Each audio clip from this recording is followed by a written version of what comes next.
What are the benefits? I mean, we've kind of talked about that Yeah. already. You know, they're more intrinsic learners and Yes. just, I mean, as you said, right off the top, kids are more curious. So it kind of feeds that curiosity. And the kids kind of dictate where they're interested in as opposed to you must fit in this square box. Yeah. Yeah. I think like some of the top benefits for us, one of the biggest one is family connection. That's definitely one, is that we're connected in a different way. Like we really are a family unit all the time. And, you know, that, and not just with myself, my husband, my children, it's also with the extended family. And even when, you know, they don't all live close either. But when my daughter goes away, like she is right now. Oh, wow. She's with up island with her grandparents.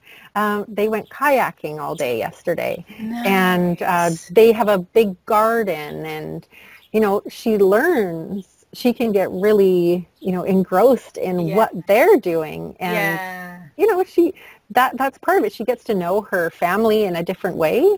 Yeah. And one of the other big benefits is that flexibility and that freedom. So I don't have to wait until the weekend. We can go whenever. Yeah. Whenever it works for us. So that's a big one for us as a lifestyle. Sure. And, you know, like we said, you don't have, you know, when kids are curious and they find something that they love, you know, when summer vacation comes, they find something that they love doing. You have to call them in at night if they're outside playing or doing something or invested in something. You know, the only time I really have to stop her from what she's doing is if we have a plan to go do something else that I can't change. Yeah. So, you know, the learning doesn't have to stop because it was 40 minutes. It's 40, yeah, that's true, right? So you can really get into something that you love and you can really learn about it. And not have to keep stopping and starting and come back and refigure out where you were. And so that's a big one. And the other one is I do have a stepdaughter that's in public school. Okay. And she's 13. And that has a lot of stress. Yeah. Oh, for sure. No, I understand that. It totally is stressful. So we don't have those stressors. We don't have homework that has to be done. You don't have to get up at a certain time. You know, all that stress that, the dynamic that comes along with school. Yeah. Don't get me wrong. There are also a lot of pluses about school, but for us, I really noticed that we just, you know, we just flow. Things just flow. And that's a big one. I think those are probably the biggest. Yeah, that's great. The biggest things. Yeah, no, that's really good. And it's interesting because, you know, certainly my kids aren't ready to unschool and I'm not ready to unschool. But, you know, as my boys get older, you know, perhaps it's an option because if my son Parker is interested in soccer or he's interested in programming, you know, and I'm not sure how he's actually going to go with high school because there's a lot more pressures, there's a lot more deadlines. And so, you know, allowing him to kind of pick where he wants to and where his strengths are as opposed to being put in a square box, you know, maybe that's an option for him. Or even with my youngest. Yes. You know, my boys just are not at self-regulation, and that's one of the challenges with boys is, you know, I can see for myself, like we would always have to be on the go because they're not going to sit and draw. My youngest would, but just that attention span, like they do need to be told, you got to do this. They don't have that focus right now, so. Well, and I also wanted to say there's a lot of people that unschool where their kids were in school and they pull them out. Yes. And there's a period of time, and it's called deschooling. Interesting. And it's also, as parents, we need to deschool as well because we have really just this model of how it's supposed to be. True. And it takes time to let go of that. And for kids, especially who have been in the system, it takes time to, okay, aren't I supposed to be doing something? Yeah, it's true. What am I supposed to do? I'm supposed to do something. And even in the summer, when they have that break, there is boredom happens, and that's perfect. That's like the juicy part is when boredom starts to happen. It's true. It's true. And by the end of the summer, they're starting to get bored. Yeah. But if for deschooling, it takes about 6 months, not 2 months, at least, Really? Around 6 months. And you allow them to get past and through the boredom. And what is on the other side of being bored? Well, there's a lot of curiosity and a realization that, oh, you mean I can really go and do what I'd like, and I can invest in something and that I really want to do. I could spend all day doing this. Wow. That's what happens.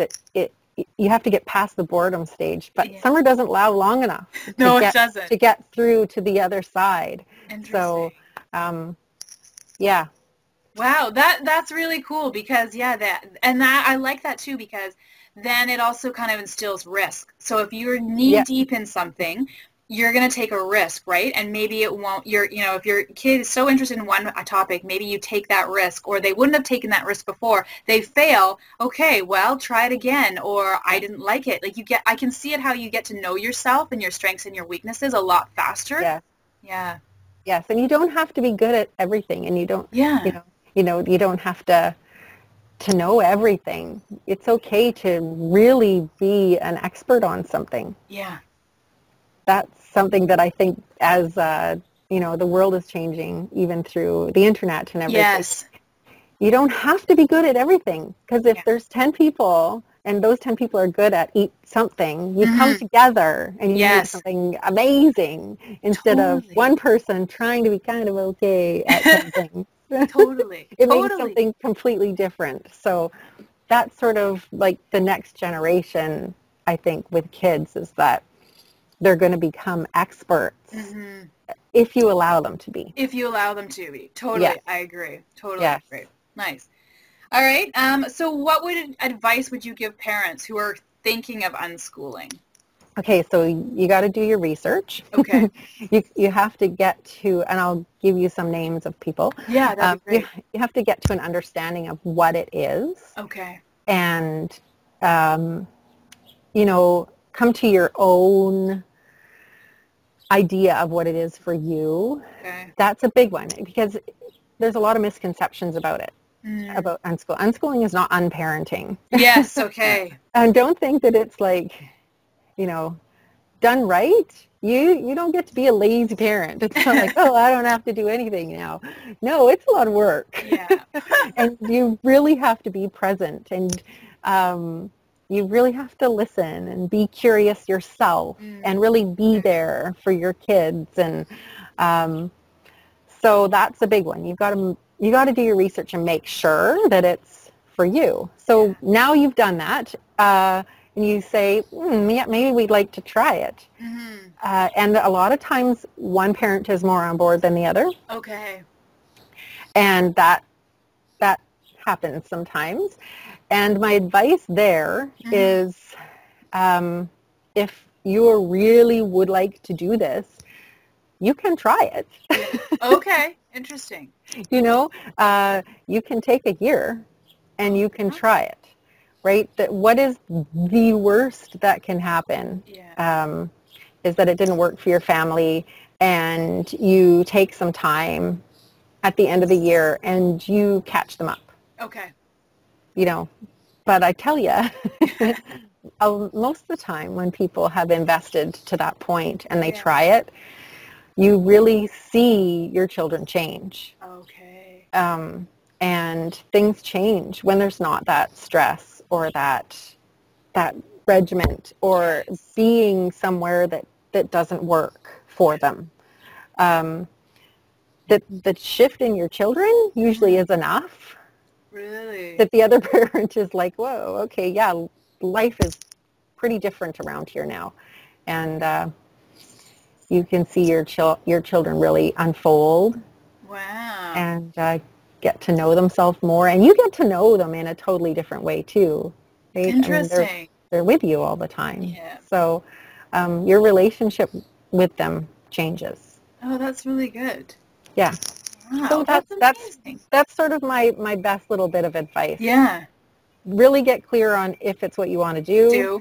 And if you do, then give it a try. Yeah. No, that's great. I like that. I totally like that. And I agree. You know, it's if you miss a year, it's not the end of the world. You can always make it up. Yeah, Yeah. you can always make it Yeah. up. Yeah. No, that's awesome. All right, nice. And then my final question was, which I think we're where like what would be your top 3 things of places you can learn more information about? Okay, yeah, I'll give you the names. You can link it down Yeah. below or something. But Sandra Dodd is a Okay. great resource. And there's a lot of TED Talks. Oh, Great place interesting. to go. Ken Robinson is one of them. Yes. Hack Schooling, there's Hack another one. schooling. Okay. At, as a website, Zen Habits Oh, Unschooling. okay. So the same man that does Zen Habits now has an unschooling Oh, site wow. as well. A lot of good information there. And there's a few more, but There's I'll just more, give yeah, you for the, sure. The yeah. big ones. Yeah, that's awesome. No, thank you. So that's it. That's all I had. Thank you very much. That was Thank totally you. amazing. I had no idea unschooling existed, and yeah, it's something I might consider. I would definitely have to get my partner on board for sure. Yeah. And with my boys, they need a little more self-regulation, but I can definitely see that, you know, if it would be good when my kids are maybe older because if they're able to go kind of where they want to go and focus on what they are interested in, then yeah, we'll set them in a different course and they'll find their niche sooner rather than later. Yeah, that'd be And you might just be surprised at who shows up, like who yes. they are. Yes, exactly, You right? may think that it's going to go this way, Yeah. and you could be totally surprised. Which wouldn't surprise me with my kids. Which wouldn't surprise me with my kids.